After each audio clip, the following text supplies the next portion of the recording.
Bank of బరోడాలో Dena bank, విజయ బ్యాంకుల విలీనాన్ని వ్యతిరేకిస్తూ దేశవ్యాప్తంగా బ్యాంక్ ఉద్యోగులు చేపట్టిన ఒకరోజు సమ్మె కొనసాగుతోంది. United forum of bank union ఆధ్వర్యంలో 9 సంఘాలకు చెందిన సుమారు 10 లక్షల మంది బ్యాంక్ ఉద్యోగులు సమ్మెలో పాల్గొంటున్నారు. సమ్మెలో ప్రభుత్వ రంగ బ్యాంకులతో పాటు కొన్ని ప్రైవేటు విదేశీ బ్యాంకులకు చెందిన ఉద్యోగులు కూడా పాల్గొంటున్నారు. సమ్మె కారణంగా డిపాజిట్లు, నగదు స్వీకరణ, చెక్ క్లియరెన్స్ తదితర కార్యకలాపాలు స్తంభించాయి. వారం రోజుల వ్యవధిలో బ్యాంక్ ఉద్యోగుల సమ్మె జరగడం ఇది రెండోసారి.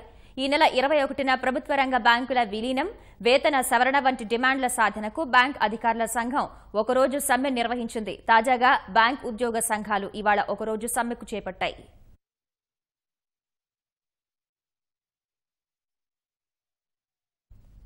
మూడు జాతీయ బ్యాంకుల విలీన నిర్ణయాన్ని నిరసిస్తూ రాష్ట్ర వ్యాప్తంగా ఉద్యోగులు సమ్మెబాట పట్టారు. దేశవ్యాప్త సమ్మెలో భాగంగా బ్యాంక్ యూనియన్ల ఐక్య వేదిక ఆధ్వర్యంలో ఆందోళన చేస్తున్నారు. విధులు బహిష్కరించిన ప్రభుత్వ బ్యాంకు ఉద్యోగులు అన్ని జిల్లాల్లోనూ నిరసన కార్యక్రమాలు చేపట్టారు. నష్టాల్లో ఉన్న బ్యాంకుల్ని విలీనం చేయడం సరైన నిర్ణయం కాదంటూ నినదిస్తున్నారు. విలీనం నిర్ణయాన్ని కేంద్ర ప్రభుత్వం వెనక్కి తీసుకోవాలని డిమాండ్ చేస్తున్నారు. బ్యాంక్ ఉద్యోగుల సమ్మెతో సేవలు పూర్తిగా నిలిచిపోయాయి.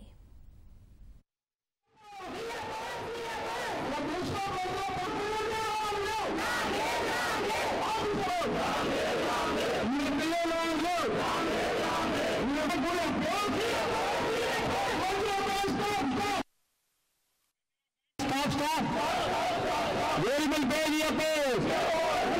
Variable pay the oppose. That is not job. మూడు జాతీయ బ్యాంకుల విలీన నిర్ణయాన్ని నిరసిస్తూ రాష్ట్ర వ్యాప్తంగా ఉద్యోగులు సమ్మెబాట పట్టారు. దేశవ్యాప్త సమ్మెలో భాగంగా బ్యాంక్ యూనియన్ల ఐక్య వేదిక ఆధ్వర్యంలో ఆందోళన చేస్తున్నారు. విధులు బహిష్కరించిన ప్రభుత్వ బ్యాంకుల ఉద్యోగులు అన్ని జిల్లాల్లోనూ నిరసన కార్యక్రమాలు చేపట్టారు.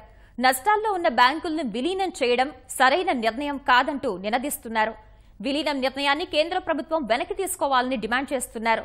బ్యాంక్ ఉద్యోగుల సమ్మెతో సేవలు పూర్తిగా నిలిచిపోయాయి.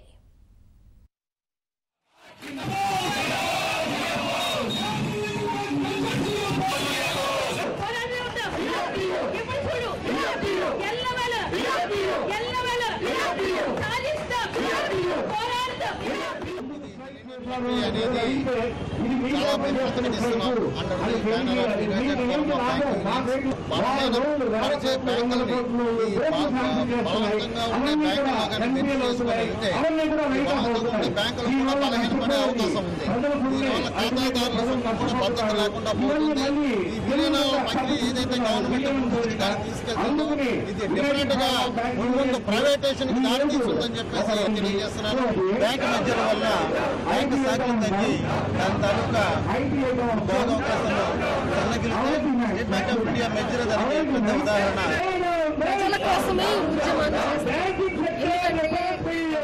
బకాయిలు సామాన్య ప్రజల బకాయిలు కాదు, ఎక్కడో ఎవరి ద్వారానో తీసుకున్నటువంటి పెద్ద బకాయిలు.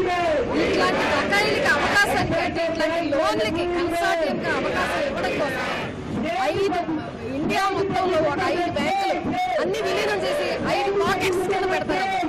పెడితే లోను వాళ్ళు ఒక్కసారి ప్రైవేటైజేషన్ కి అవకాశం ఉంటుంది. కేంద్ర ప్రభుత్వం ఈ సమస్యలను పరిష్కరించడానికి బదులుగా ప్రజల దృష్టిని, ఉద్యోగుల దృష్టిని మళ్లించడానికి bank of Baroda, Vijaya bank, Dena bank వీటిని విలీనం చేయడం ద్వారా సమస్యలకు పరిష్కారం దొరుకుతుందనే ఒక కుంటిసాకు చెప్పడంతో విధి లేక ఈ రోజున సమ్మె చేస్తున్నారు. ఈ దేశంలో ఉండే బడా పారిశ్రామికవేత్తలు లక్షల కోట్ల రూపాయలు అప్పులు ఇచ్చి వాళ్ళు ఎగ్గొట్టి విదేశాలకి పారిపోతే వాళ్ళని ఏమీ చేయలేని స్థితిలో ఉండే ఈ ప్రభుత్వాలు సామాన్యులైన ప్రజలని ఇబ్బంది పెడుతూ బ్యాంకు ఉద్యోగులను కూడా వారిలో భాగం చేస్తూ బ్యాంకుల ఉద్యోగుల యొక్క న్యాయమైన వేతన సవరణని రోజుల తరబడి, సంవత్సరాల తరబడి పొడిగిస్తూ ఓ ప్రక్క సామాన్యులకు అందుబాటులో ఉండే బ్యాంకులని మూసివేస్తూ బ్యాంకింగ్ వ్యవస్థని దిగజార్చేసింది.